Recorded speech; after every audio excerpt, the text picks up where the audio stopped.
नाव चलाने वालों को निरंतर कमाई का अवसर दिया है। इसके कारण अब बनारस के सैकड़ों नौजवान अब ट्रांसपोर्ट से लेकर बनारसी साड़ियों तक हर एक चीज में नए नए व्यापारों को शुरू कर रहे हैं। इन सब की वजह से यूपी में, काशी में समृद्धि का द्वार खुल रहा है। साथियों, विकसित काशी से विकसित भारत का मंत्र साकार करने के लिए हम लगातार यहां भी इंफ्रास्ट्रक्चर के अनेक काम कर रहे हैं। आज काशी में अच्छे अस्पताल, अच्छी सड़कें, गैस पाइपलाइन से लेकर इंटरनेट कनेक्टिविटी की व्यवस्थाएं लगातार विस्तार भी हो रहा है, विकास भी हो रहा है और क्वालिटेटिव इंप्रूवमेंट भी हो रहा है। रोपवे पर तेजी से काम हो रहा है। गंजारी और सीगरा स्टेडियम जैसे स्पोर्ट्स इंफ्रास्ट्रक्चर भी अब हमारे पास है। हमारा प्रयास है कि बनारस आना, बनारस में रहना और बनारस की सुविधाओं को जीना सबके लिए खास अनुभव बने। साथियों, हमारी सरकार का प्रयास काशी में स्वास्थ्य सेवाओं में लगातार सुधार का भी है। 10-11 साल पहले स्थिति ये थी कि गंभीर बीमारी का इलाज कराना हो तो लोगों के पास सिर्फ बीएचयू का विकल्प होता था और मरीजों की संख्या इतनी ज्यादा होती थी कि पूरी रात खड़े रहने के बाद भी इन्हें इलाज नहीं मिल पाता था। कैंसर जैसी गंभीर बीमारी होने पर इलाज के लिए लोग जमीन और खेत बेचकर मुंबई जाते थे। आज काशी के लोगों की इन सारी चिंताओं को हमारी सरकार ने कम करने का काम किया है। कैंसर के लिए महामना कैंसर अस्पताल, आंख के इलाज के लिए शंकर नेत्रालय, बीएचयू में बना अत्याधुनिक ट्रॉमा सेंटर और शताब्दी चिकित्सालय, पांडेयपुर में बना मंडलीय अस्पताल, ये सारे अस्पताल आज काशी, पूर्वांचल समेत आसपास के राज्यों के लिए भी वरदान बने हैं। इन अस्पतालों में आयुष्मान भारत और जन औषधि केंद्र की वजह से आज गरीबों को लाखों लोगों के करोड़ों रुपयों की बचत हो पा रही है। एक तरफ इससे लोगों की चिंता खत्म हुई है, दूसरी तरफ काशी इस पूरे क्षेत्र की हेल्थ कैपिटल के रूप में जाना जाने लगा है। साथियों, हमें काशी के विकास की ये गति, ये ऊर्जा बनाए रखनी है ताकि भव्य काशी तेजी से समृद्ध काशी भी हो और पूरी दुनिया से जो भी काशी आए वो बाबा विश्वनाथ की इस नगरी में सभी को एक अलग ऊर्जा, एक अलग उत्साह और अलग आनंद मिल सके। साथियों, अभी मैं वंदे भारत ट्रेन के अंदर कुछ विद्यार्थियों से बात कर रहा था। मैं अश्विनी जी को बधाई देता हूं, उन्होंने एक अच्छी परंपरा शुरू की है। जहां वंदे भारत ट्रेन का शुभारंभ होता है उस स्थान पर बच्चों के बीच में अलग अलग विषयों पर कंपटीशन होती है। विकास के संबंध में, वंदे भारत के संबंध में, अलग अलग विकसित भारत की कल्पना के चित्रों के संदर्भ में, कविताओं को लेकर के। और मैं आज, क्योंकि ज्यादा समय नहीं मिला था बच्चों को, लेकिन 2-4 दिन के भीतर भीतर उनकी जो कल्पकता थी, उन्होंने विकसित काशी के जो चित्र बनाए थे, विकसित भारत के जो चित्र बनाए थे, सुरक्षित भारत के जो चित्र बनाए थे, जो कविताएं सुनने को मिली मुझे, 12-12, 14 साल से बेटे बेटियां इतनी बढ़िया कविताएं सुना रहे थे। काशी के सांसद के नाते मुझे इतना गर्व हुआ कि मेरी काशी में ऐसे होनहार बच्चे हैं। मैं अभी यहां कुछ बच्चों को मिला, एक बच्चे को मिला, उसको तो हाथ की भी तकलीफ है, लेकिन जो चित्र उसने बनाया है, मैं वाकई बहुत ही मेरे लिए प्रसन्नता का विषय है। यानी मैं यहां की स्कूलों के टीचरों को भी हृदय से बहुत बधाई देता हूं कि उन्होंने बच्चों को ये प्रेरणा दी, उनका मार्गदर्शन किया। मैं इन बालकों के माता पिता को भी बधाई देता हूं। जरूर उन्होंने भी कोई न कोई योगदान किया होगा, तब इतना सुंदर कार्यक्रम इन्होंने किया होगा। मेरा तो मन में विचार आया कि एक बार यहां इन बच्चों का कवि सम्मेलन करें और उसमें से 8-10 जो बढ़िया बच्चे हो उनको देश भर में ले जाए, उनसे कविताएं करवाए। इतना प्रभावी था। मैं मेरे मन को एक काशी के सांसद के नाते आज एक बहुत विशेष मुझे सुखद अनुभव हुआ। मैं इन बच्चों का हृदय से बहुत बहुत अभिनंदन करता हूं, बधाई कर देता हूं। साथियों, आज मुझे ढेर सारे कार्यक्रमों में जाना है, इसलिए एक छोटा सा कार्यक्रम में ही आज रखा था। मुझे जल्दी निकलना भी है और सुबह सुबह इतनी बड़ी मात्रा में आप लोग आ गए, ये भी खुशी की बात है। एक बार फिर आज के इस आयोजन के लिए और वंदे भारत ट्रेनों के लिए आप सभी को मेरी ढेर सारी शुभकामनाएं। बहुत बहुत धन्यवाद। हर हर महादेव।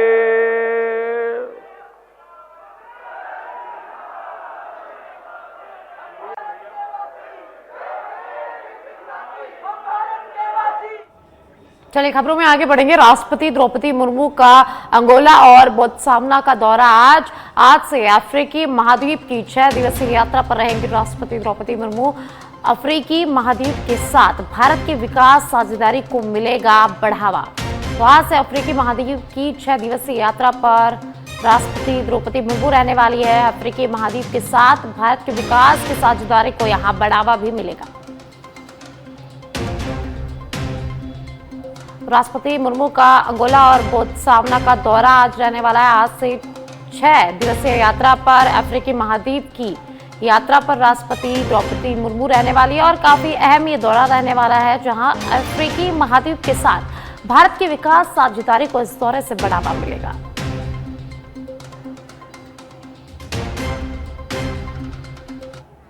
और अब बिहार चुनाव को लेकर एक खबर है, जहां आज बिहार में पीएम मोदी की 2 चुनावी जनसभाएं होंगी। सुबह 11 बजे सीतामढ़ी में जनसभा करेंगे प्रधानमंत्री नरेंद्र मोदी। दोपहर 1 बजे बेतिया में चुनावी जनसभा करेंगे मोदी। तो आज बिहार में प्रधानमंत्री नरेंद्र मोदी की 2 जनसभाएं रहने वाली है। दोपहर 1 बजे बेतिया में चुनावी जनसभा करेंगे, तो वहीं सुबह 11 बजे सीतामढ़ी में जनसभा करेंगे। तो प्रधानमंत्री नरेंद्र मोदी आज बिहार में चुनाव प्रचार करेंगे। आज उनकी बिहार में 2 जनसभाएं रहने वाली है। सुबह 11 बजे सीतामढ़ी में जनसभा करेंगे प्रधानमंत्री और उसके बाद दोपहर 1 बजे बेतिया में चुनावी सभा होगी।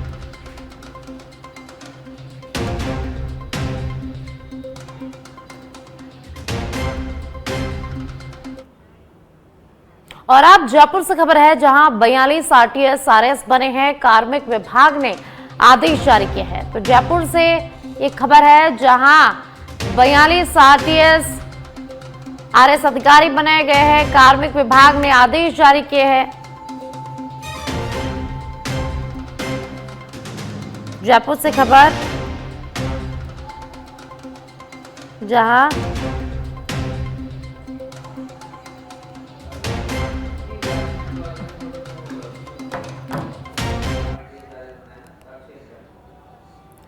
चलिए खबरों में आगे बढ़ेंगे और अब सीएम योगी की बात कर लेते हैं। सीएम योगी आदित्यनाथ की आज बिहार में 3 चुनावी जनसभाएं होंगी। पूर्वी चंपारण में 2 जनसभाओं को संबोधित करेंगे सीएम आदित्यनाथ योगी और आज दोपहर 12:30 बजे मोतिहारी में सीएम योगी की जनसभा होगी। दोपहर 1:45 पर पीपरा में सीएम योगी की चुनावी रैली होगी और दोपहर 1:45 पर पीपरा में सीएम योगी की चुनावी रैली होगी। तो आज सीएम योगी आदित्यनाथ की बिहार में बैक टू बैक जनसभाएं होने वाली है। आज बिहार में उनकी 3 चुनावी जनसभाएं होंगी। पहली पूर्वी चंपारण में 2 जनसभाओं को संबोधित करेंगे सीएम योगी आदित्यनाथ और दोपहर 12:30 बजे मोतिहारी में सीएम योगी की जनसभा होगी। 1:45 पर पीपरा में सीएम योगी की चुनावी रैली होगी। तो बिहार में सेकेंड फेज के चुनाव के लिए आज एनडीए बिहार में चुनाव प्रचार करेगी। प्रधानमंत्री नरेंद्र मोदी भी आज बिहार जाएंगे जहां चुनाव प्रचार करेंगे। आज सीएम योगी आदित्यनाथ की भी 3 जनसभाएं बिहार में रहने वाली है। तो एनडीए उम्मीदवारों के लिए सीएम योगी आदित्यनाथ चुनाव प्रचार करेंगे। और अब बिहार चुनाव से जुड़ी खबर है जहां बिहार में आज रक्षा मंत्री राजनाथ सिंह की 3 जनसभाएं होंगी। दोपहर 12:25 पर रोहतास के काराकाट में जनसभा करेंगे। दोपहर 1:45 पर रोहतास के दिनारा में जनसभा करेंगे रक्षा मंत्री और राजनाथ सिंह दोपहर 3:05 पर कैमूर में जनसभा करेंगे। तो रक्षा मंत्री राजनाथ सिंह की आज बिहार में 3 जनसभाएं रहने वाली है। Back to back Rajnath Singh यहां चुनाव प्रचार करेंगे। तो आज बिहार में एनडीए का चुनाव प्रचार रहने वाला है। प्रधानमंत्री नरेंद्र मोदी, सीएम योगी आदित्यनाथ, रक्षा मंत्री राजनाथ सिंह आज बिहार में चुनावी रैलियां करेंगे, चुनावी जनसभा करेंगे।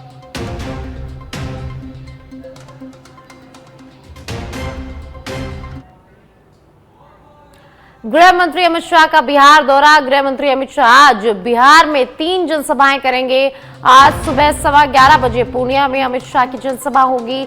दोपहर 12:45 पर कटिहार में अमित शाह की जनसभा होगी और दोपहर 2:15 बजे सुपौल में अमित शाह जनसभा करेंगे।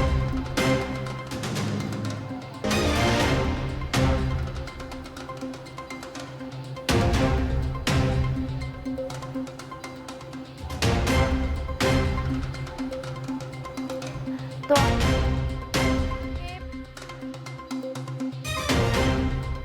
होंगी। दोपहर 12 बजे कधवा में प्रियंका गांधी की जनसभा होगी। दोपहर 1 बजे बरारी में प्रियंका गांधी प्रचार करेंगी। दोपहर 3 बजे पूर्णिया में प्रियंका गांधी की जनसभा होगी। तो आज कांग्रेस और बीजेपी दोनों बिहार में जनसभाएं करेंगे, चुनाव प्रचार करेंगे। तो प्रियंका गांधी भी आज बिहार जाएंगे जहां वे जनसभा करेंगे। गृह मंत्री अमित शाह के बिहार में आज 3 जनसभाएं होंगी। आज सुबह 11:15 बजे पूर्णिया में अमित शाह की जनसभा होगी। उसके बाद अमित शाह की 12:45 पर कटिहार में जनसभा होगी। भारत ऑस्ट्रेलिया T20 सीरीज का आखिरी मुकाबला आज खेला जाएगा। ब्रिस्बेन में खेला जाएगा आखिरी मुकाबला।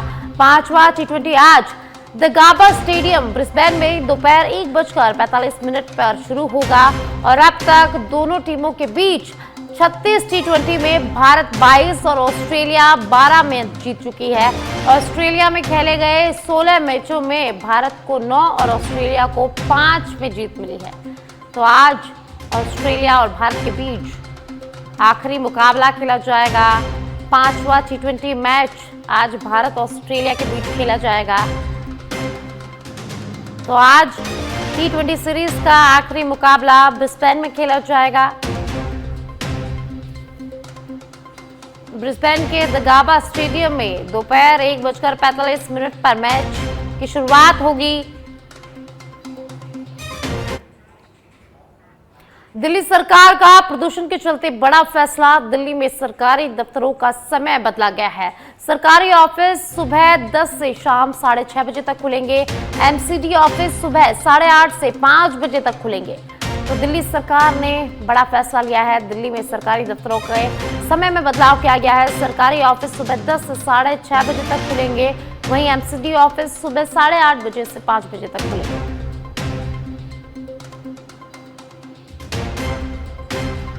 के हनुमान जी मंदिर में अन्नकूट महोत्सव 9 नवंबर को आयोजित होगा। कोले के हनुमान जी मंदिर में भव्य अन्नकूट महोत्सव का आयोजन होगा।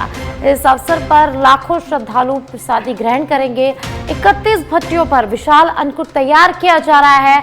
आयोजन समरसता, सेवा और सामाजिक एकता का प्रतीक रहेगा। तो जयपुर से खबर है, जहां जयपुर के कोले के हनुमान जी मंदिर में अन्नकूट प्रसादी होगी। 31 भट्टियों पर विशाल अन्नकूट तैयार किया जा रहा है।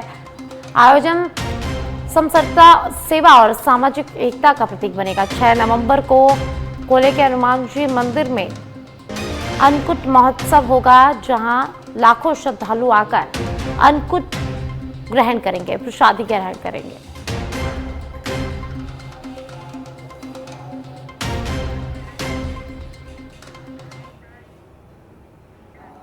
कपासन से खबर है, जहां प्रदेश की जनता को स्वस्थ और प्रसन्न रखने के उद्देश्य से मुख्यमंत्री भजनलाल शर्मा के मंशा के अनुरूप कपासन में 3 करोड़ 80 लाख रुपए की लागत से श्यामा प्रसाद मुखर्जी उद्यान का पुनरुद्धार किया गया है। विधायक अर्जुन लाल जीनगर ने बताया कि नगर पालिका कपासन द्वारा विकसित इस आधुनिक उद्यान में ओपन जिम, योग रोड, बम्बू हट, हर्बल गार्डन, फमारे, रॉक गार्डन, बच्चों के लिए झूले और आकर्षक लाइटिंग की व्यवस्था की गई है। विधायक जीनगर ने शुक्रवार देर शाम उद्यान का निरीक्षण किया।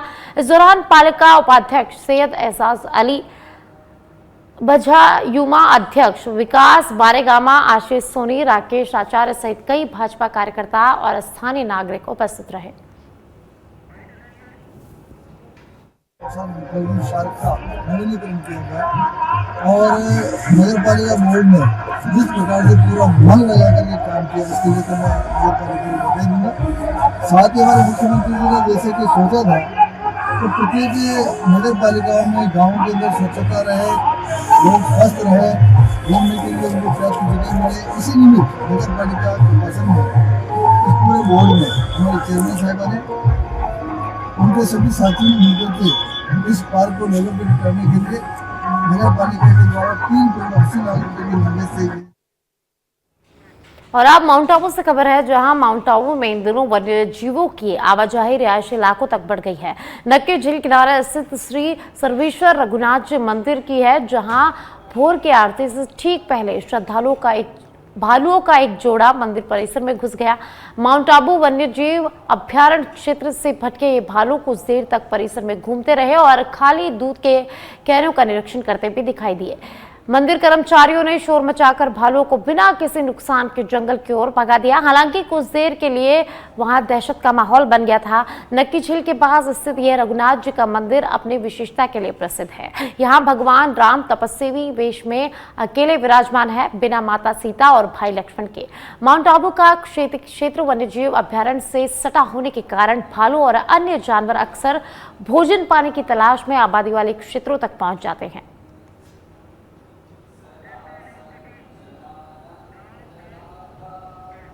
और अब श्रीगंगानगर से खबर है, जहां हनुमानगढ़ रोड स्थित चैताली एनक्लेव में लूट की घटना हुई है। आंखों में मिर्च डालकर लूट की वारदात को यहां अंजाम दिया गया है। बचाने आए युवक को भी बदमाशों ने यहां चाकू मार दिया।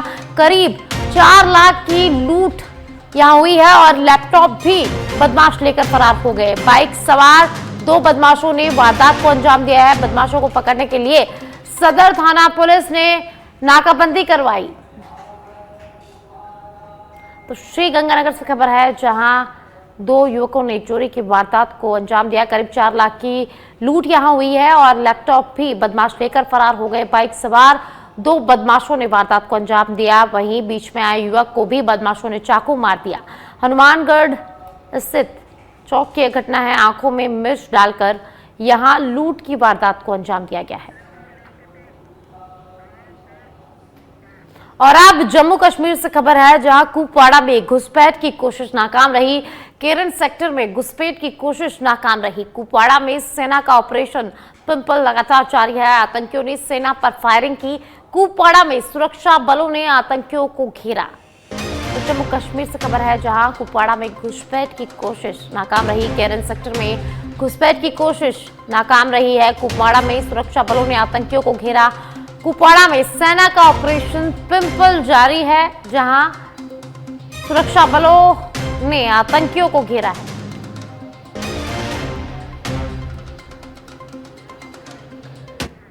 और अब पाली से खबर है, जहां शहर के 72 फीट बालाजी मंदिर के पास शनिवार सुबह खड़े ट्रक में बोलेरो टकरा गई।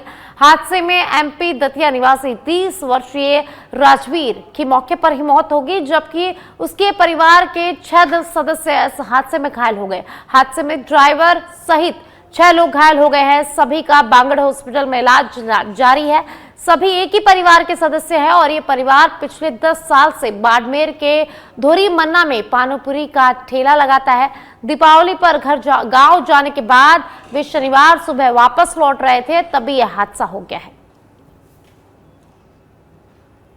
तो पाली में शनिवार सुबह भीषण हादसा हुआ। यहाँ खड़े ट्रक से बोलेरो टकरा गई। इस हादसे में एक युवक की मौत हो गई है, वहीं 6 लोग घायल हो गए हैं। घायलों का बांगड़ अस्पताल में इलाज जारी है।